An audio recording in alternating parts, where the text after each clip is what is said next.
अस्सलाम वालेकुम। उम्मीद है आप सब लोग खैरियत से होंगे और अपना अच्छा सा ख्याल भी रख रहे होंगे। Welcome to Primavera P6 project planning and control के लेक्चर्स के सेशन का आज हमारा लेक्चर नंबर 23 है, जो सिलसिला हमने शुरू किया था। और आज हम एक इम्पॉर्टेंट टॉपिक पढ़ेंगे, जो कि ना सिर्फ एक प्लानिंग इंजीनियर के लिए बल्कि एक सीनियर प्लानिंग इंजीनियर के लिए भी बहुत ज़्यादा इम्पॉर्टेंट है। और अगर आप गल्फ रीजन के लिहाज से देखेंगे तो इस टॉपिक में अगर आप इंटरव्यू के लिहाज से देखेंगे तो यहाँ से आपसे तकरीबन 70 to 80% क्वेश्चन जो है वो यहाँ से पूछे जाते हैं। ना सिर्फ ये टॉपिक प्लानिंग इंजीनियर के लिए इम्पॉर्टेंट है बल्कि ये topic as a cost control के लिए भी इम्पॉर्टेंट है ना। और आल्सो जब भी आप देखते हैं साथ साथ में एज ए प्लानिंग इंजीनियर या तो जॉब आती है प्लानिंग कंट्रोल इंजीनियर, तो उसके लिए भी ये टॉपिक बहुत ज़्यादा इंपॉर्टेंट होता है। क्योंकि प्लानिंग इंजीनियर का सिर्फ आपकी जॉब रिस्पॉन्सिबिलिटी ये नहीं होती कि आपने सिर्फ स्केड्यूल बनाना है, बल्कि आपने इस स्केड्यूल को बनाना है, इसको फिर आगे मॉनिटर करना है, इसको फिर कंट्रोल करना है। जितने भी फेजेस थे हमने सारे फ्रॉम इनिशिएशन से लेकर हम क्लोजिंग तक पढ़ रहे हैं। और अभी तक हमने initiation, planning, monitoring and control का भी हम कर रहे हैं। तो ये बेसिकली एक मॉनिटरिंग एंड कंट्रोल का एक टॉपिक है जिसको या इवोल्यूशन भी कहते हैं। तो आज का हमारा टॉपिक है, जाते टॉपिक की तरफ, आज का हमारा इंपॉर्टेंट टॉपिक है क्योंकि ये इसको मैं बहुत ज़्यादा इंपॉर्टेंस देता हूँ। जब भी आप इंटरव्यू के लिए अपीयर होते हैं तो मोस्टली जो क्वेश्चन होते हैं वो यहाँ से करते हैं। तो आज का टॉपिक है, चलते आज की टॉपिक की तरफ। आज का टॉपिक है अर्न वैल्यू मैनेजमेंट या अर्न वैल्यू एनालिसिस भी इसको आप कह सकते हैं। ठीक है, कुछ लोग इसको KPIs भी कहते हैं। ठीक है, तो आप लोगों ने इसमें कंफ्यूज नहीं होना, इसको आप तीनों नाम से कह सकते हैं, earn value analysis, earn value management या KPIs भी इन शॉर्ट टर्म। आप इसको एज अ पार्ट है ये, बट आप इसको कह सकते हैं। तो अच्छा, चलते हैं कि अर्न वैल्यू मैनेजमेंट होता क्या है बेसिकली, और ये किस तरह काम करते हैं और इससे हमें आउटपुट क्या मिलता है is a result of earn value analysis या अर्न वैल्यू मैनेजमेंट। जब हम करते हैं तो इससे हमें क्या रिजल्ट मिलता है, तो वो मैंने इन स्लाइड्स में बड़े इजी वे में लिखा हुआ है, ताकि ना सिर्फ आपको ये डिफिनीशन कवर हो बट इसका मकसद भी आप लोगों के लिए कवर हो और इससे आपको क्या मिलेगा at the end of the these analysis, इसको आपको क्या अचीवमेंट होगी इसकी। तो मैंने बड़े कंप्रिहेंसिव वे में लिखा है। ये स्लाइड्स आपको डिस्क्रिप्शन के साथ में अटैच कर दूंगा, वहां से आप ये स्लाइड डाउनलोड भी कर सकते हैं और इस उम्मीद है कि इंशाल्लाह आपको इससे फायदा भी हो। बेसिकली हमने इस लेक्चर में इनकी टर्मिनोलॉजीज को समझना है, कि इसमें क्या क्या टर्मिनोलॉजी यूज होती है, इसके क्या क्या फार्मूलाज होते हैं और एज अ प्लानिंग इंजीनियर ये हमें क्या हेल्प करेगी आइंदा हमारे फ्यूचर में। तो सबसे पहले हमारे पास है EVM, इसको अगर शॉर्ट फॉर्म में लिखा जाए, ठीक है, EVM भी लिखते या अर्न वैल्यू मैनेजमेंट भी लिखते या अर्न वैल्यू एनालिसिस भी लिखते हैं। ठीक है, तो EVM बेसिकली मैंने बड़ा सिंपल डिफिनीशन लिखा हुआ, इसके साथ साथ मैंने ब्रैकेट्स में लिखा भी हुआ कि इससे हमें क्या अचीवमेंट होगी, क्या हमें इससे हासिल होगा। मैं बड़े आसान लफ्जों में बता रहा हूँ, मैं कोई कोड वर्ड्स या कोई मुश्किल वर्ड्स यूज नहीं कर रहा हूँ ताकि आप लोगों को समझने में आसानी हो। So it's a method of calculating project status. Project status means कि हमें इससे परफॉर्मेंस क्या पता चलता है। ठीक है, either it is ahead of the schedule या behind the schedule है, हमारी कास्ट जो है वो विद इन द बजट है या ओवर बजट है या अंडर बजट है। तो इससे हमें सारी चीज़ों का आइडिया हो जाता है। ठीक हो गया। अच्छा, बेसिस किस चीज़ पे ये बेस करता है, ये दो चीज़ पे बेस करता है, आइदर टाइम और कॉस्ट मैनेजमेंट। ठीक है, या तो ये टाइम के बेसिस पे होगा या तो कास्ट के बेसिस पे होगा। टाइम के बेसिस पे किस तरह होगा, अगर हम रिजल्ट, इससे हमें क्या मिलेगा, मैंने लिखा हुआ है रिजल्ट ऑफ EVM। ठीक है, व्हाट वी विल गेट, तो हमें इससे क्या मिलेगा। अगर हम टाइम के लिहाज से देखेंगे तो हमें ये पता चलेगा कि आइदर हमारा स्केड्यूल है वो बिहाइंड है या अहेड है, क्योंकि प्लानिंग का मकसद ही यही होता है कि हम with in the time, with in the budget और विद इन द स्कोप हम अपना प्रोजेक्ट को एफिशिएंटली और इफेक्टिव वे से हम इसको खत्म कर सकें। तो आइदर हमें अगर स्केड्यूल बिहाइंड है या अहेड है तो इसके लिए हम फिर टेक्निक यूज करते हैं कि हम इस तरह इसको रिकवर करें, किस तरह हम इसको रिवाइज करें और हमारा जो एक है वो प्रॉपर टाइमिंग के साथ हमारा जो प्रोजेक्ट है वो खत्म हो। तो इससे हमें ये पता चलता है कि आइदर हमारा स्केड्यूल बिहाइंड है या अहेड है। ठीक हो गया। दूसरा, हमारे अगर कास्ट की पर्सपेक्टिव से बात करें तो हमें इससे ये पता चलता है कि हमारा जो प्रोजेक्ट है या ओवर बजट है या अंडर बजट है। इसके फिर कुछ KPIs हैं, कुछ स्टैंडर्ड्स है या कुछ बेंचमार्क भी इसको आप कह सकते हैं, वो सेट किए हुए। अगर उससे कुछ उसके कुछ लिमिटेशंस होती है, अगर उससे ज्यादा हो तो फिर क्या होगा, उससे कम हो तो फिर क्या होगा, वो फिर हम क्लाइंट के साथ मिल के या बैठ के डिस्कस कर सकते कि इसकी ये लिमिटेशन है, इसकी ये रेंज है, इसकी ये बाउंड्रीज है, तो इससे अगर ये एक्सीड्स कर जाएंगे तो फिर हमने रिवाइज करना है, या इससे फिर अगर वो कम हो तो हमने फिर इसको किस तरह रिकवर और रिवाइज करना है। ठीक है, अच्छा रिजल्ट जो इसका है, जो ईवीएम का जो बेसिकली रिजल्ट है, इससे हमें पता क्या चलता है कि हमने फ्यूचर हम फोरकास्ट कर सकते हैं। ठीक है, कि हमें what need to be done, कि हमने क्या करना है कि इन चीजों को हम ओवरकम कर सकते हैं। ठीक है, बेसिकली हमें रिस्क का और हर चीज का पहले से पता चल जाता है। ठीक होगा, चलते फिर नेक्स्ट स्लाइड्स की तरफ, और नेक्स्ट स्लाइड में हम इसकी टर्मिनोलॉजीज को पढ़ेंगे कि ईवीएम में कौन कौन सी टर्मिनोलॉजीज यूज होती है। ठीक है, क्योंकि ये इंटरव्यू पॉइंट ऑफ व्यू से ये बहुत ज्यादा इंपॉर्टेंट है। मैं कोशिश करता हूँ कि मैं जल्दी जल्दी से रिकॉर्ड करूँ और इंपॉर्टेंट कुछ मिस भी ना करूँ, ताकि वीडियो ज्यादा लंबी ना हो और इससे आप लोगों को फायदा हो। ठीक है, अच्छा सबसे पहले जो इसमें यूज होता है वो है प्लान वैल्यू। ठीक है, या प्लान वैल्यू भी आप इसको कह सकते हैं, प्लान वैल्यू, जिस तरह भी आप इसको प्रोनाउंस करें। ठीक है, अच्छा टर्मिनोलॉजीज आप ईवीए और ईवीएम, ठीक है, दोनों आप इसको यूज कर सकते हैं। अच्छा अब प्लान वैल्यू क्या है, देखिए एक हम प्लान करते हैं, ठीक है, और एक हम करते हैं एक्चुअल, जो हमारे पास जो हम साइट पे करते हैं। ठीक है, तो उसको हम कंपेयर करते हैं, बेसिकली प्लान वर्सेस एक्चुअल को हम बेसिकली कंपेयर करते हैं। ठीक है, तो ये प्लान वैल्यू आती कहाँ से, ये बजटेड से आती है। ठीक है, हमने इसके बारे में बड़ा पढ़ा था। ठीक है, जो बेस लाइन हमारी होती है वहां से हमारी आती है। ठीक है, सो बेसिकली इसकी डिफिनीशन है कि how much work you should have completed according to the plan by a certain date. ठीक है, अच्छा फॉर एग्जांपल हमारे पास 4 वीक है। ठीक है, तो हमने पहले वीक में इतना करना था, हम परसेंटेज वाइज हम फॉर एग्जांपल डिवाइड करते हैं कि 4 वीक है, हमने पहले वीक में 25% करना था, सेकंड वीक तक 50% करना था, तीसरे वीक तक 75 एंड देन 100। ठीक है, तो जो परसेंटेज है हमारे पास, फॉर एग्जांपल हम पहले वीक में, क्योंकि हम प्रोग्रेस को अपडेट करते हैं वीक बाय वीक। ठीक है, मैं 4 वीक इसलिए एग्जांपल दे रहा हूं ताकि आप लोग कंफ्यूज ना हो। ठीक है, अगर हमारे पास 4 वीक है तो पहले वीक में अगर हमने for example 25% of work deliver करने था, तो उसी परसेंटेज को 25% को हमने टोटल बजट से मल्टीप्लाई करना है, तो हमारे पास प्लान वैल्यू हमारे पास या प्लान वैल्यू हमारे पास आ जाती है। ठीक है, ये इसका फार्मूला है। फॉर एग्जांपल अगर हमारे पास पहले वीक में, ठीक है, और हम पहले वीक में इसकी मैं बात कर रहा हूँ। ठीक है, पहले वीक में हम रिपोर्ट सबमिट करवा रहे हैं। ठीक है, और हमारा प्लान था 25%। ठीक है, तो 25% इनटू हमारे पास जितने भी इसकी टोटल अमाउंट थी, फॉर एग्जांपल इस एक्टिविटी की या इसकी जो भी आपके पास एक्टिविटी, इसकी कास्ट हमारे पास थी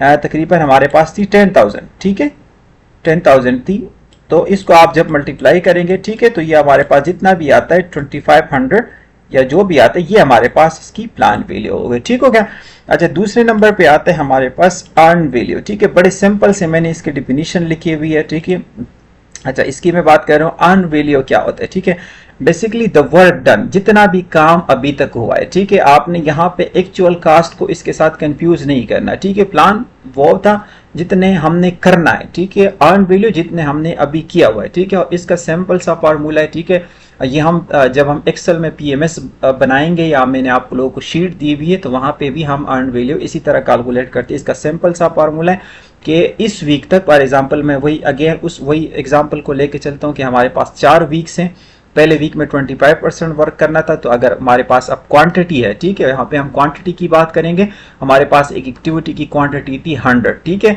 और हमारे पास अभी पहले वीक में हमारे पास 25 हुई है, तो 25 डिवाइड बाई टोटल 100। ठीक है, तो यहाँ पे आपके पास अर्न वैल्यू आ जाती है। ठीक है, तीसरे नंबर पर है हमारे पास एक्चुअल कास्ट।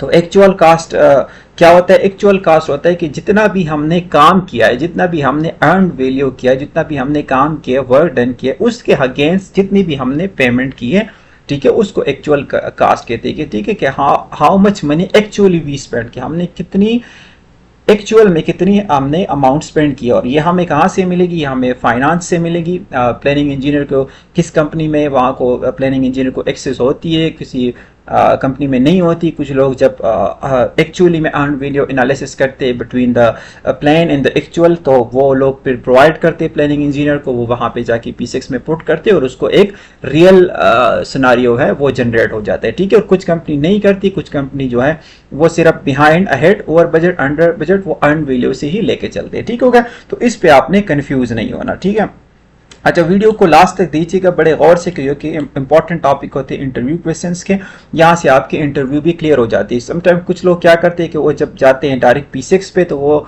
जो इंटरव्यू वाला पार्ट है वो मिस कर जाते हैं, तो फिर कहते हैं यार कि सर हम मुझे नहीं पता था प्लान वैल्यू क्या, अर्न वैल्यू क्या, मुझसे इंटरव्यू में ये क्वेश्चन पूछा गया। तो ये सवाल जो है ये KPIs, इट इज़ इम्पॉर्टेंट, ये एक इंपॉर्टेंट टॉपिक है जो हर इंटरव्यू में इससे यहाँ से पूछा जाता है, ठीक है। अच्छा, फिर नेक्स्ट हमारे पास नेक्स्ट स्लाइड में हमारे पास है जो KPIs बेसिकली, यहाँ पे हमारे पास दो KPIs होती है, ठीक है। एक होता है SPI, दूसरा होता है CPI, ठीक है। अच्छा, एक हमारे पास होता है शेड्यूल वेरिएंस और दूसरा होता है हमारे पास कास्ट वेरिएंस, ठीक है। जिस तरह हमने पहले डिस्कस किया कि हम सिर्फ दो पर्सपेक्टिव पे लेके चलते हैं अर्न वैल्यू एनालिसिस को, या तो टाइम के बेसिस पे देखते हैं या तो हम कास्ट के बेसिस पे देखते हैं, ठीक है। कुछ कंपनीज होती है वो सिर्फ टाइम के लिहाज से देखते हैं, कुछ कंपनीज होती है वो, फॉर एग्जाम्पल अगर आप PMO की बात करें, जब अगर किसी बंदे ने प्रोजेक्ट मैनेजमेंट ऑर्गेनाइजेशन में काम किया होता तो वो इतना ज़्यादा फोकस उनका टाइम नहीं होता, वो कहते हैं कि हमें कास्ट से ज़्यादा मकसद है, ठीक है। तो कुछ कंपनी कास्ट को लेकर चलती है, कुछ दोनों को लेकर चलती है, तो it depend upon the consultant, it depend upon the contractor, ठीक है। अच्छा, अगर आप एक इंजीनियर है, एक प्लानिंग इंजीनियर है, तो या तो आप कॉन्ट्रैक्टर के साथ काम कर रहे होंगे या अगर आप कंसल्टेंट के साथ काम कर रहे होंगे, ठीक है। तो अगर आप कॉन्ट्रैक्टर के साथ काम करें तो ये चीज़ें आपने खुद जो है वो कैलकुलेट करके, प्राइमरीरा बेसिकली खुद ही कैलकुलेट करते हैं ये सारी चीज़ें, बट आपको इसकी टर्मिनोलॉजी, इसके फार्मूलेज आपको पता होने चाहिए ताकि आप इसको डिफेंड कर सके, ठीक है। अगर आप कंसल्टेंट के साथ जॉब करें तो आपको इन चीज़ों की इवैल्यूएशन आनी चाहिए, आप लोगों को पता होना चाहिए, ठीक है, कि हमने क्या स्टैंडर्ड इसके सेट किए, इससे अगर एक्सीड कर जाए तो क्या होगा, इससे अगर डिक्रीज हो जाए तो फिर क्या होगा। तो ये चीज़ें हमें बीइंग अ प्लानिंग इंजीनियर, इस पे हमें पूरा फोकस होना चाहिए और इस पे हमें हमारी पूरी गिरफ्त होनी चाहिए, ठीक है। फिर शेड्यूल वेरिएंस का फार्मूला क्या है, वह है SV और इसका फार्मूला है EV माइनस PV, ठीक है, earn value minus plan value, ठीक है। ये अगर पॉजिटिव हो, ठीक है, अगर प्लस में इसकी वैल्यू आती है फॉर एग्जांपल 1.15 या 1.2 वटेवर जो भी है, ठीक है, तो इसको हम कंसिडर करेंगे कि ये अहेड ऑफ द स्केड्यूल है। अगर नेगेटिव आता है तो इसको हम कंसिडर करेंगे कि ये बिहाइंड द स्केड्यूल है, ठीक हो गया। सिमिलरली इसका जो इंडिकेटर है, ठीक है, SPI, ठीक है, indicator EV divide by PV, ठीक है, वो अगर ग्रेटर देन 1 आता है या समटाइम लेस देन 1 आता है, ठीक है। देन इस तरह हमारे पास कास्ट वेरिएंस है, उसका फार्मूला है EV माइनस AC, अगर नेगेटिव में है तो ओवर बजट है, अगर पॉजिटिव में है तो अंडर बजट है। Similarly CPI EV versus AC, हमारे पास CPI की वैल्यू यहाँ से आती है। अच्छा, सम टाइम हमारे पास होता है कि इसकी जो CPI की वैल्यू होती है हमारे पास होती है फॉर एग्जांपल 1.20, ठीक है। अच्छा, 1.20 का क्या मतलब है, ठीक है, इसको बड़ा गौर से आपने सुनना है, ठीक है। अच्छा, 1.20 का मतलब है कि फॉर एग्जांपल मैं एक रियाल जो है या $1 या ₹1 जो है वो मैं स्पेंड कर रहा हूँ, ठीक है, और मैं टोटल कितना कमा रहा हूँ, क्योंकि ये पॉजिटिव में है, ठीक है। तो इसका मतलब है कि हम जो है हम पॉजिटिव में जा रहे हैं, हम जो है हम पैसा कमा रहे हैं, ठीक है, हम अर्न कर रहे हैं, ठीक है। तो हम कितना ₹1 पे हम 20 पैसा जो है वो कमा रहे हैं, या $1 पे हम 20 जो पिल्स या जितने भी ऐसे आ रहे, ठीक है, 20 रियाल, 0.20 रियाल हम कमा रहे हैं, ठीक है। तो हमारी इसलिए हमने जो स्टैंडर्ड सेट की होती है वो हमेशा 1 होती है, ठीक है, या तो इसके अबाव देखते प्लस में देखते या इसके नेगेटिव में देखते, ठीक है। अगर खुदा न खास्ता फॉर एग्जांपल इसकी वैल्यू हमारे पास आती है 0.95, ठीक है, या हमारे पास 0.96 या 0.95 या जो भी, ठीक है, तो इसका मतलब है कि हम ₹1 लगा रहे हैं, ठीक है, लेकिन हमारे जो है हम ये अचीव कर रहे हैं, तो इसका मतलब है कि हम लॉस में जा रहे हैं, ठीक है। और कितना लॉस में जा रहे हैं हम 0.5 जो है या 0.05, ठीक है, 0.05 ये है हमारे पास 0.05 हम लॉस में जा रहे हैं, ठीक होगा। तो इस तरह हम इसको एवेलुएट करते हैं, ठीक है, और हमें इस तरह इनसे का पता चलते, ठीक है। अब जाते हैं हम P6 पे, और P6 में ये किस तरह करेंगे, ठीक है, इसको फिर डिटेल से भी करेंगे, लेकिन अभी मैं आपको सिंपल P6 में दिखाता हूँ। मैं आया हूँ P6 पे, ये हमारा वही प्रोजेक्ट है, ठीक है, और इसी प्रोजेक्ट्स को मैं लेके चल रहा हूँ, ठीक है। इसको मैं थोड़ा सा बड़ा करता हूँ ताकि आप लोगों को क्लियर हो जाए। अच्छा, ये हमारे पास वाल हाउस कंस्ट्रक्शन का प्रोजेक्ट है, ठीक है, जो एक डमी प्रोजेक्ट है जो आप लोगों के लिए कर रहा हूँ। ये रिसोर्स और कास्ट लोडेड दोनों है, ठीक है, और मैं कोशिश करूंगा कि इसको भी आज लेक्चर के साथ अटैच करूं। और मैंने लास्ट लेक्चर में बताया भी था कि अगर किसी भाई को चाहिए तो वो अपनी ईमेल एड्रेस मुझे फेसबुक पे ना भेजिएगा, वीडियो पे कमेंट करके अपना ईमेल एड्रेस मेंशन कीजिएगा, तो मैं आपको उसी ईमेल एड्रेस पे भेज दूंगा कमेंट सेक्शन में यूट्यूब पे, ठीक है। अब ऑप्शन आ गया यूट्यूब पे, तो मैं आपको वॉइस मैसेज का रिप्लाई भी, वॉइस आप अगर आप कमेंट्स लिखते तो मैं उसका वॉइस मैसेज भी आपको रिप्लाई कर सकता हूँ, ठीक हो गया। तो वहां से भी आपकी चीजें क्लियर हो जाएंगे। अच्छा, ये मेरा एक सैंपल डैशबोर्ड है, मैंने अपने नाम से सेव किया हुआ है सैंपल। इसमें सिर्फ activity ID, activity name, original duration, remaining duration, start and finish. अच्छा, मेरा एक तो लैपटॉप मैंने चेंज किया तो मैंने डेटाबेस सेव नहीं किया था, तो मेरे सारे जितनी भी प्रोजेक्ट्स वगैरह थी वो डिलीट हो गई, तो अभी मेरे पास कोई भी लेआउट वगैरह सेव नहीं है। तो मैंने अभी ही लेआउट बनाया हुआ सिर्फ आप लोगों को समझाने के लिए। तो आपने जाना है और आपने अपना एक लेआउट क्रिएट करके उसको सेव करना है। सेव किस तरह करेंगे, यहाँ पे सेव एस में क्लिक करके यहाँ पे अपना नाम करके और सेव करके अपना एक लेआउट, हर एक चीज का अपना अपना लेआउट आप बना के रख लीजिएगा। जो भी आपको चाहिए होगा आप आसानी से उसको ओपन कर सकते हैं। जिस तरह मेरा एक सैंपल है, जब भी मैं कोई टेंडर स्केड्यूल बनाता हूँ या कोई भी काम करता हूँ तो मैं सिर्फ ये 3-4 कॉलम रखता हूँ, ज्यादा वो मैं नहीं रखता क्योंकि फिर बंदा कंफ्यूज हो जाता है। अभी मैंने क्योंकि ईवीएम आप लोगों को समझाना है तो मैं ईवीएम के डैशबोर्ड पे लेके जाता हूँ, ठीक है आपको। और मैं आपको जाता हूँ ईवीएम पे, तो यहाँ पे मेरे पास ऑलरेडी मैंने क्योंकि बनाया हुआ है तो मैं ओपन पे क्लिक करूंगा और यस पे क्लिक करूंगा। और ये देखिए यूजर प्रेफरेंस पे मैंने ये ईवीएम हामिद के नाम से बना अप्लाई करके ओपन करता हूँ, ठीक है। जब भी ओपन करता हूँ तो ये मेरे पास जो ईवीएम डैशबोर्ड भी इसको कह सकते हैं या पीएमएस शीट भी आप इसको कहते हैं। एक एक्सेल में बनता है पीएमएस शीट, ठीक है, वो भी इंशाल्लाह जब टाइम मिलेगा तो बनाएंगे।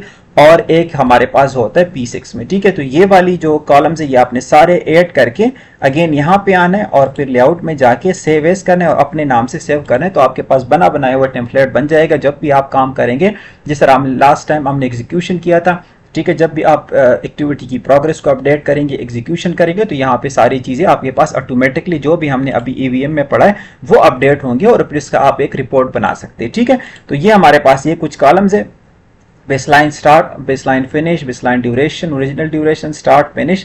अच्छा, ये हमारे पास होता है, एक होता है परफॉर्मेंस परसेंट, ठीक है, और एक हमारे पास होता है स्केड्यूल परसेंट, ठीक है। अच्छा, स्केड्यूल क्या होता है, ठीक है, हमारे पास हमेशा याद रखिएगा कि स्केड्यूल परसेंटेज जो हमारे पास होता है ये हमारे पास प्लेन है, ठीक है, ये हमारे पास प्लेन है, ठीक है।